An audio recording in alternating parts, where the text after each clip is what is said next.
అండి ప్రశాంత్ గారు ఒక్క నిమిషం లైన్లో ఉండండి. మరి డేవిడ్ గారు మీరు చెప్పండి, ఇప్పుడు హమాస్ కానీ హిజ్బుల్లా కానీ ఈ యొక్క సంఘర్షణలో ఎలాంటి పాత్ర వహించి ఉండవచ్చు అన్నది మీ యొక్క అభిప్రాయం? డేవిడ్ గారు. ఎస్ సార్, అంటే ఈ హమాస్ హెజ్బుల్లా పని ఇజ్రాయెల్ ఇరాన్ తో ఈ కాన్ఫ్లిక్ట్ లోకి ఎంటర్ అవ్వక ముందే వాళ్ళని పూర్తిగా నిర్వీర్యం చేసేసింది. ఓకే, హమాస్ ఆల్మోస్ట్ డిస్మాంటిల్ ఇక లేదు. కొంతమంది ఉన్నారు, అది కూడా ఎట్లా ఉండగలుగుతున్నారు అంటే 50 మంది బందీలు, అందులో ఒక 20 మంది బ్రతుకుని ఉంటారేమో, ఆ బందీలను అడ్డం పెట్టుకుని ఇజ్రాయెల్ తో బేరసారాలు చేస్తూ టైం ప్రొలాంగ్ చేస్తున్నారు. ఎంత టైం ప్రొలాంగ్ చేస్తున్నారంటే ఒక్కొక్క లీడర్ చనిపోతున్నా కూడా ఆ బందీలతో వాళ్ళు మానసిక యుద్ధం చేస్తున్నారు. ఇజ్రాయలీస్ ఏంటంటే ఆల్ అవుట్ అటాక్ చేయడానికి, ఆ బందీలు ఎవరైనా పొరపాటున చనిపోతే మరలా బాధపడేది వీళ్ళే కాబట్టి ఇజ్రాయెల్ కొంచెం ఆచితూచి జాగ్రత్తగా ఆపరేషన్ చేస్తుంది. హమాస్ అయితే మాత్రం ఇక ఫ్యూచర్ లో అధికారంలో రావటం అనేది జరగదు. గాజా వాళ్ళు స్వతంత్రంగా పాలస్తీనా ఆర్గనైజేషన్ లో ఏదో ఒక పార్టీని పెట్టి అక్కడ వాళ్ళకి స్వయం ప్రతిపత్తి ఇస్తారు. లేకపోతే హెజ్బుల్లా వచ్చేసి లెబనాన్ లో పూర్తిగా ఇప్పుడు హెజ్బుల్లా జెండా కూడా ప్రజలు ఒప్పుకోట్ల. లెబనాన్ లో సగం మంది క్రిస్టియన్స్ ఉన్నారు. ఆ క్రిస్టియన్స్ ఏమంటారంటే, మేము మా దేశంలో పీస్ఫుల్ గా ఉండాలనుకుంటున్నాం, మీరు ఇరాన్ తో పెట్టుకుని ఈ దేశాన్ని ఆయుధాల కుప్పగా మార్చి ఇజ్రాయెల్ తో రోజు యుద్ధం తీసుకొస్తే ఇక్కడ ఉండటానికి వీలు లేదని వాళ్ళు తెగేసి చెప్పారు. అలాగే లెబనాన్ లో డ్రూజ్ అనేటువంటి కమ్యూనిటీ ఒకటి ఉంది. ఆ డ్రూజ్ కమ్యూనిటీ వాళ్ళు కూడా ఈ హెజ్బుల్లాకి చాలా యాంటీగా ఉన్నారు. దీనివల్ల ఇప్పుడు ఇరాన్ కి ఇంత యుద్ధం జరుగుతున్నా కూడా హమాస్ గాని హెజ్బుల్లా గాని బయటకు వచ్చి ఇప్పటికీ కూడా మేము వాళ్ళకి సపోర్ట్ గా యుద్ధంలో దిగుతున్నాము అనే మాట అనలేదు. ఎందుకు అనలేదంటే హెజ్బుల్లాకి ఆ గుణపాఠం గుర్తుంది, పేజర్స్ దెబ్బ.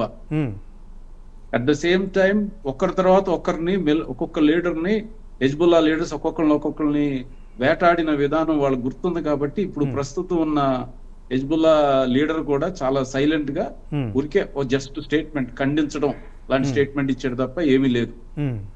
అట్ ద సేమ్ టైం మీరు చూడండి, జోర్డాన్ ఉంది పక్కనే, వాళ్ళు కూడా ముస్లిం కంట్రీయే, కానీ జోర్డానీస్ ఇజ్రాయెల్స్ కి హెల్ప్ చేస్తున్నారు ఈ డ్రోన్స్ ని షూట్ చేయటంలో. మిసైల్స్ ని కూడా వాళ్ళు ఫైటర్ జెట్స్ తో వెళ్ళి, అపాచీ హెలికాప్టర్స్ తో వెళ్ళి వచ్చేటువంటి మిసైల్స్ ని వాళ్ళు షూట్ చేస్తున్నారు. ఈవెన్ సౌదీ అరేబియా కూడా సహాయం చేస్తుంది. అంటే దీన్ని మనం ఎలా చూడాల్సి ఉందంటే, చూడండి, ఇరాన్ చేసేటువంటి పని వాళ్ళకి నచ్చట్లా. ఎందుకు నచ్చట్లేదంటే, ఇజ్రాయెల్ 22 అరబ్ దేశాల మధ్యలో 50 లక్షల చదరపు మైళ్ళు అరబ్ పీపుల్ కు ఉంటే 50,000 చదరపు మైళ్ళు ఉన్నటువంటి చిన్న దేశం ఇజ్రాయెల్ దేశం. వాళ్ళు హిస్టరీలోకి వెళ్తూ మేము ఇద్దరం అన్నదమ్ములే అని చెప్పుకుంటారు. సో ఇటువంటి నేపథ్యంలో అక్కడ కొంతమంది ఇజ్రాయెల్ ని కావాలని ఒక బూచీగా చూపించడం అనేది వాళ్ళ ఒక కొత్త వింతగా మారిందనమాట. ప్రపంచవ్యాప్తంగా అందరూ ఇది ఇజ్రాయెలీస్ అంటే వీళ్ళని ఇది ఆక్రమిస్తున్నారు అనే మాట అంటున్నారు, కానీ ఆక్రమించింది నిజంగా చెప్తే వాళ్ళకి లక్షల కిలోమీటర్లు ఏమి లేదండి అక్కడ. ఓకే డేవిడ్ గారు, అంటే ఇప్పుడు మనకి అగ్రరాజ్య అధినేత, మరి పెద్ద రాజ్యంగా చెప్పుకుంటున్న అమెరికా, అదేవిధంగా పెద్దన్నగా చెప్పుకుంటున్న ట్రంప్ గారు కూడా మరి ఇరాన్ పై యుద్ధానికి గ్రీన్ సిగ్నల్ ఇచ్చినట్లుగా అందిన సమాచారం, మరి సైనిక సహకారం కూడా అందజేస్తామంటూ ఆయన చెప్పిన పరిస్థితి, ఎలా తీసుకోవచ్చు ఈ పరిణామాన్ని? డెఫినెట్ గా వాళ్ళు అనుకున్న అబ్జెక్టివ్ ని రీచ్ అవ్వకుండా మాత్రం ఇజ్రాయెల్ అయితే యుద్ధ విరమణ చేయదండి. ఎందుకంటే వాళ్ళ అబ్జెక్టివ్ ఏంటంటే, నాన్ న్యూక్లియర్ ఇరాన్ ఉండాలి మాకు, లేదా రెజీమ్ అన్న చేంజ్ అవ్వాలి. అయోతుల్లా వాళ్ళ చేతుల్లో నుండి షా అని 1979 అప్పుడు రివల్యూషన్ లో కోల్పోయినటువంటి వాళ్ళ కుమారుడు మళ్ళా తిరిగి ఇరాన్కి వచ్చాడు. ఇప్పుడు వాళ్ళందరూ కలిసి ఇప్పుడు ఇరాన్ లో కొత్త ప్రభుత్వం ఏర్పాటు చేయొచ్చా అని చెప్పి ఒక ఆలోచన చేస్తున్నారు.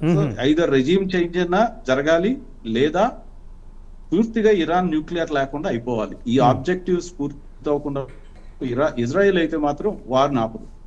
ఓకే, రైట్ డేవిడ్ గారు, ఇప్పుడు అదేవిధంగా మనకి అందుతున్న సమాచారం మేరకు ఇరాన్ అణు కేంద్రాన్ని లక్ష్యంగా సాగుతున్న ప్రతి దాడిలో అనుకోవచ్చు. మరి ఇరాన్ దగ్గర అణు సంపత్తి ఎంత ఉందంటారు, ఎంత ఉండే అవకాశం ఉందంటారు, మీరేమంటారు? యాక్చువల్ గా రీసెంట్ ఇంటర్నేషనల్ అటామిక్ ఏజెన్సీ వాళ్ళు ఇచ్చినటువంటి వాళ్ళ నివేదిక ప్రకారంగా 7,000 కిలోలు దాదాపు యురేనియం ని వాళ్ళు ఎన్రిచ్ చేసి సిద్ధంగా పెట్టారు. అంటే 15 ఆటం బాంబ్స్ ఏ టైంలోనైనా సరే with in a span of 1 month లోపల అసెంబుల్ చేసి వాటిని వినియోగించడానికి వాళ్ళకి అన్ని సంసిద్ధంగా ఉన్నాయి. ఇది వాళ్ళ దగ్గర ఉన్నటువంటి సామర్థ్యం. చాలా మంది సైంటిస్టులు నిర్విరామంగా కృషి చేస్తున్నారు ఈ అణు వార్ హెడ్స్ తయారు చేయాలని.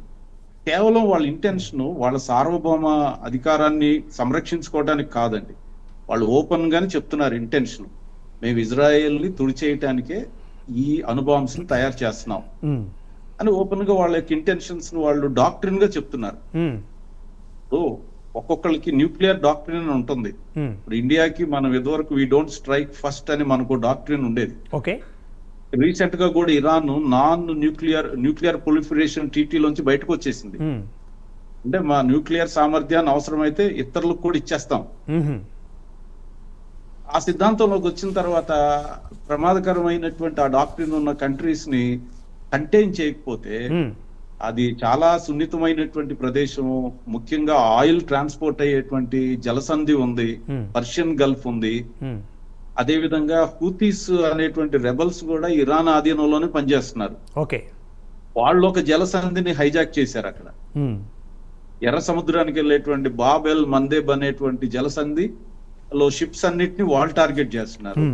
ఇప్పుడు ఇరాన్ పర్షియన్ గల్ఫ్ టార్గెట్ చేస్తే మరి యుఏఈ, ఒమాన్, ఖతారు, ఈ గల్ఫ్ కంట్రీస్ అన్ని కూడా ఇవాళ ఆయిల్ సప్లై చేయడానికి చాలా కష్టం అయిపోద్ది. అలాగే ఇన్ఫ్లేషన్ పెరిగిపోద్ది గ్లోబల్ గా. సో డెఫినెట్ గా డేవిడ్ గారు ఒక చిన్న ప్రశ్న అండి. డేవిడ్ గారు ఒక చిన్న ప్రశ్న. ఇప్పుడు చెప్పండి. అంటే పాలస్తీనాకు ఇజ్రాయెల్కి మధ్య పంచాయతీ ఉంది. ఇది ప్రపంచవ్యాప్తంగా అందరికి తెలిసిన విషయం. ఇరాన్కు ఇజ్రాయెల్కు సంబంధం లేదు అసలు ఎక్కడ కూడా, భూభాగంలో కానీ ఇతరత్ర కానీ. మరి ఇజ్రాయెల్ మీద ఎందుకు అంత ఇరాన్ కక్ష కట్టినట్టు మనం అర్థం చేసుకోవాలి? అంటే ఇమీడియట్ రీజన్ ఏంటి అంటారు దానికి? ఇమీడియట్ రీజన్ అంటే అరబ్ కంట్రీస్ లో ఉన్న చాలా మందికి పెద్దన్న పాత్ర పోషించాలనేటువంటి ఉత్సుకత ఉందండి. దాంట్లో భాగంగా తోటి ముస్లిం సోదరుల మీద యుద్ధానికి వెళ్ళలేరు కాబట్టి ఒక ఉమ్మడి శత్రువుగా ఇజ్రాయెల్ ను ఒక బూచీగా చూపించి వాళ్ళు అక్కడ మన మధ్యలో వాళ్ళని ఒక ఇంగ్లీష్ లో ఒక వర్డ్ అంటారండి, Israel is a Dagar in the Arab land అంటారు. అంటే మీరు ఆ ఇజ్రాయెల్ మ్యాప్ చూస్తే కత్తిలాగా ఉంటది, కత్తి దిగినట్టుగా ఉంది మన మధ్యలో అని వాళ్ళు దాన్ని నెగిటివ్ గా చూస్తారు. కానీ యాక్చువల్ గా ఇజ్రాయలీస్ వాళ్ళని ఎవరిని కూడా ఒక్క ఇంచు కూడా వాళ్ళ కంట్రీలో ఎక్కడ కూడా వెళ్ళి ఆక్యుపై చేయరు. ఇన్ఫాక్ట్ వాళ్ళకి అన్ని రకాల టెక్నాలజీస్, అగ్రికల్చర్ గాని, సెక్యూరిటీ గాని అన్ని విధాలుగా అందరికీ సహకారం అందిస్తారు. కానీ ఇక్కడ ఏమైందంటే పాలస్తీనా ఇష్యూ వచ్చి అది ఎందుకు జరిగిందో, ఆ బ్రిటిష్ వాళ్ళు చేసినటువంటి పొరపాటు 1947 లో బ్రిటిష్ చేతిలో ఉన్నప్పుడు వాళ్ళు క్లియర్ కట్ గా బౌండరీస్ ని ఇది మీది అని కరెక్ట్ గా చేయనందువలన బ్రిటిష్ వాళ్ళు పరిపాలించిన ప్రతి చోట బోర్డర్ ఇష్యూస్ ఉన్నాయండి. ఇండియా పాకిస్తాన్ గానీ, ఇజ్రాయెల్ వాళ్ళకి గానీ ప్రతి చోట అలా చేసి వెళ్ళిపోయారు. అది ఇవాళ సమస్య. రైట్ అండి. డేవిడ్ గారు, అంటే ప్రతి క్షణం కూడా అక్కడ భయంకరమైన వాతావరణ పరిస్థితులలో మన ప్రశాంత్ గారు అక్కడే ఉండటం జరిగింది. మరి వారిని కూడా ఒకసారి అడుగుదాం. ఎస్ ప్రశాంత్ గారు, మరి నెక్స్ట్ ఏమైనా కొత్త బంకర్లు చూపించబోతున్నారా? వెళ్లేదారి ఎంతవరకు వచ్చింది? ఎక్కడ ఉన్నారు? ఇక్కడే ఉన్నానండి. ఇప్పుడు ఎక్కడికి వెళ్ళటానికి ఉండదు, ఎంత లిమిటెడ్ ఏరియా. ఇప్పుడు నేను ఇక్కడ నుంచి మించి కూడా డ్రైవ్ చేయలేను.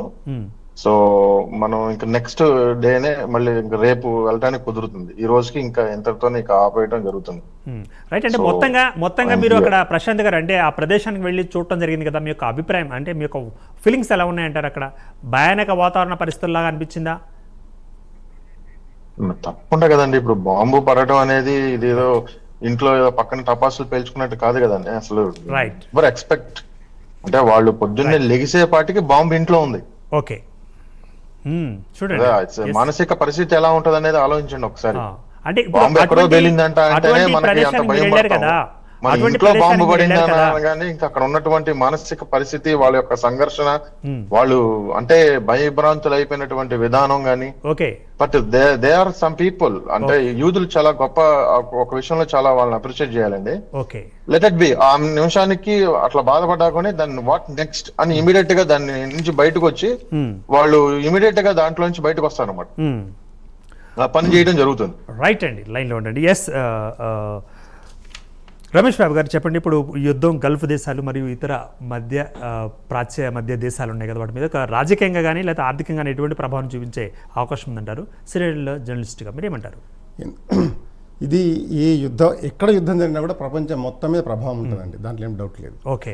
ఇప్పుడు ఇజ్రాయెల్ పాలస్తీనా అనేది ఒక బేస్ పాయింట్ అనుకుంటే, ఓకే, పాలస్తీనాకు ఇండైరెక్ట్గా లేదా డైరెక్ట్గా మద్దతు ఇస్తున్న ఇరాన్ కావచ్చు, ఇంకా ఎక్కడో దూరాన ఉన్న మన శత్రువు అయిన పాకిస్తాన్ కావచ్చు, ఇట్లాంటివన్నీ కూడా బ్యాక్ రోల్ పోషిస్తూ ఉంటాయి. ఓకే. దీంట్లో రష్యా, చైనా ఈ యుద్ధాన్ని ఆపడం కోసం లేదా జరగకుండా ఉండడం కోసం ప్రయత్నం చేస్తున్నాయి. ఇజ్రాయెల్ని బాంబులు వేయకుండా ఉండడానికి, అంటే అటాక్ చేయకుండా ఉండడానికి ప్రయత్నం చేస్తూ కొంచెం శాంతించండి అని చెప్తూ యుఎన్లో చర్చించడం కోసం వాళ్ళు ప్రణాళిక చేశారు, జరిగింది. కానీ ఇజ్రాయెల్ అందుకు ఒప్పుకోలే.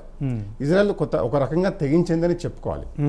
అక్టోబర్ 2023 అక్టోబర్ 7th ఘటన తర్వాత అప్పుడు ఇజ్రాయెల్ ఒక మాట అన్నది, ఇలాంటి ఘటన ఎప్పుడు జరగలేదు. ఓకే. అప్పుడు ప్రపంచ మీడియా కూడా ఇజ్రాయెల్ని దోషిగా చూపింది.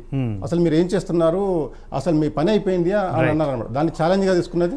దాని మీద అటాకింగ్ మోడ్ లోపల ఇప్పుడు ఎట్టి పరిస్థితుల్లో దీన్ని ఈ టెర్రరిజం అంతం చేయాల్సిందే అనే మోడ్ లోపల పనిచేస్తుంది, జస్ట్ లైక్ ఇండియా. రైట్ అండి, రమేష్ బాబు గారు, థ్యాంక్స్ ఫర్ ది పార్టిసిపేషన్ అండి. అదేవిధంగా మరి ఇప్పుడు మనకి గెస్ట్లుగా ఉండి ప్రత్యక్ష ప్రసారానికి మనకు